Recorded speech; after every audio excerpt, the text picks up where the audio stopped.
La bénite fontaine de la Roche-sur-Foron, située en Haute-Savoie.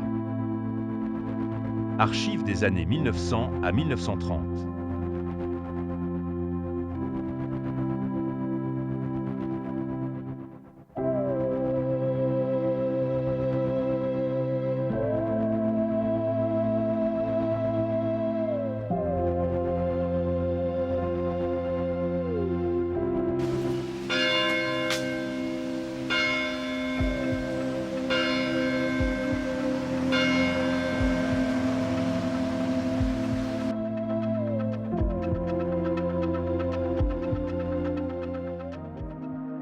Son histoire.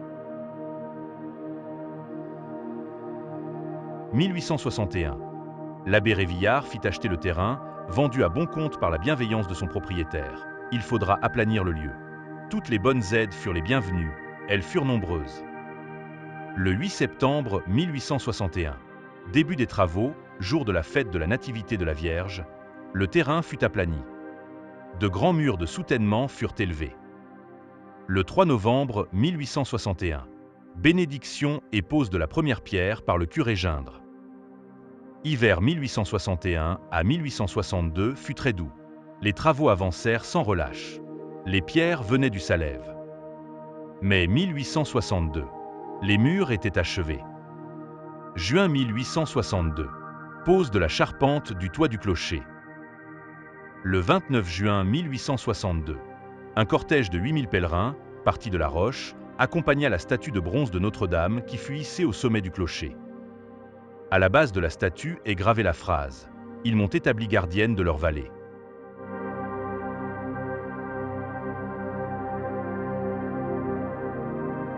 Des travaux divers furent entrepris pendant les derniers mois du chantier, nouvelle canalisation de la source, déblayage des ruines de la première chapelle. En souvenir de saint François de Sales, l'autel fut ramené du cimetière de Saint-Sixte et réinstallé à sa place primitive. Il forme la base de l'oratoire actuel de Saint-Guérin.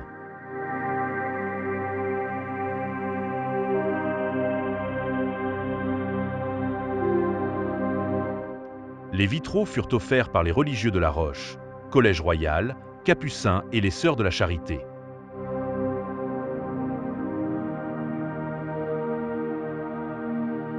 La chapelle fut construite dans le style courant de l'époque, le néo-gothique.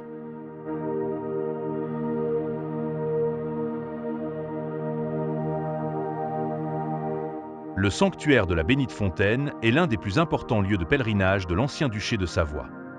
Bien que beaucoup plus ancienne que le sanctuaire de Lourdes, la Bénite Fontaine est communément surnommée la Petite Lourdes savoyarde.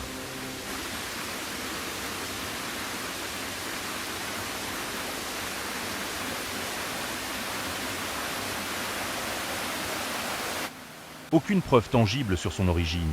Toutefois, des éléments laissent à penser qu'elle remonterait à 1542. À cette époque sévit la peste noire venue de Genève. La population fut décimée à La Roche et dans tous les environs. Le nombre de morts fut considérable. Les familles épargnées, épouvantées s'enfuirent afin de se réfugier au creux d'un vallon. Pensant que les replis du terrain, les sapins les protégeraient de la pestilence. À mi-pente, ils découvrirent une source dont l'eau était restée pure. Rien ne l'avait contaminée. La tradition rapporte que ces familles, ayant trouvé refuge dans ce lieu, auraient invoqué la Sainte Vierge afin qu'elle les protège du fléau de la peste. Il est probable qu'un oratoire lui fut alors construit.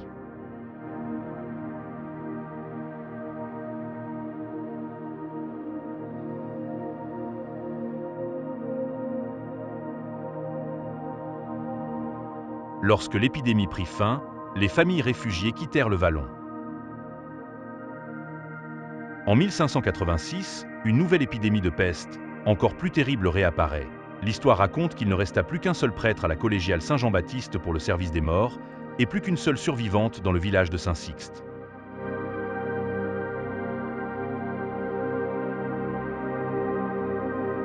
Comme 44 ans plus tôt, les habitants retournèrent chercher la protection du vallon. Ils retrouvèrent alors la source et l'oratoire de la Sainte Vierge. Ce sont ces origines qui sont retenues de la Bénite Fontaine.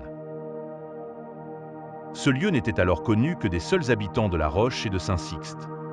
À partir de cette époque, et jusqu'en 1617, il fut recensé 14 guérisons à cette source bienfaitrice. Elles furent par la suite rapportées à saint François de Sales, prince-évêque de Genève. L'oratoire devint célèbre à partir de 1617, avec l'arrivée des révérends pères capucins à La Roche, ceux-ci édifièrent un couvent. Ces guérisons conduisirent à nommer le lieu la Bonne-Fontaine, puis la Béniteau, et enfin la Bénite-Fontaine.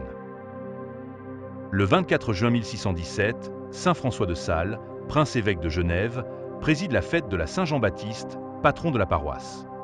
Le curé de La Roche, le révérend François de Saint-Sixte, archidiacre de la collégiale, s'entretient avec saint François de Sales sur les guérisons étonnantes obtenues à la Bénite-Fontaine. Saint François de Sales demeure très prudent face à un tel cas, on lui présente les 14 guérisons.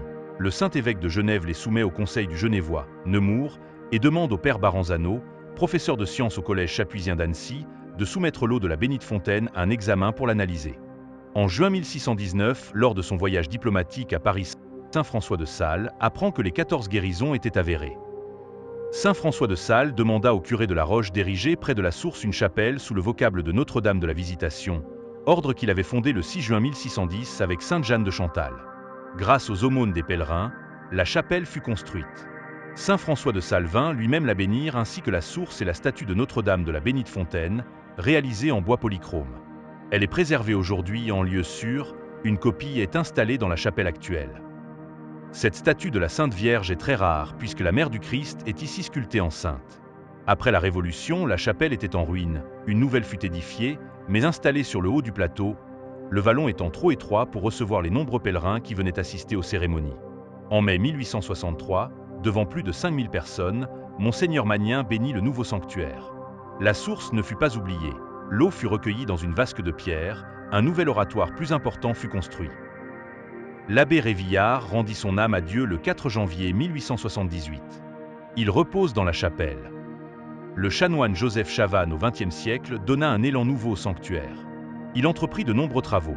La rivière est repoussée, le terrain est aplani, les abords de la source, de l'oratoire et de la chapelle sont aménagés, un abri du pèlerin est construit. Il organise le pèlerinage des rapatriés.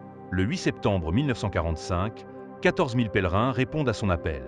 Le 11 octobre 1946, ce fut le pèlerinage du Grand Retour. Assemblée innombrable, dira la presse de l'époque. Aujourd'hui, un chemin de croix mène au vallon où se trouve la source. Ce site demeure un lieu de pèlerinage très fréquenté.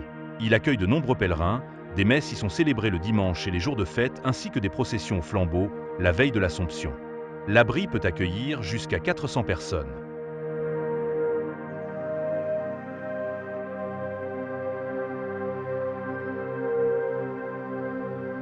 Les derniers travaux se sont terminés en juillet 2019, à la source du sanctuaire de la Bénite-Fontaine pour préparer le jubilé du 4e centenaire.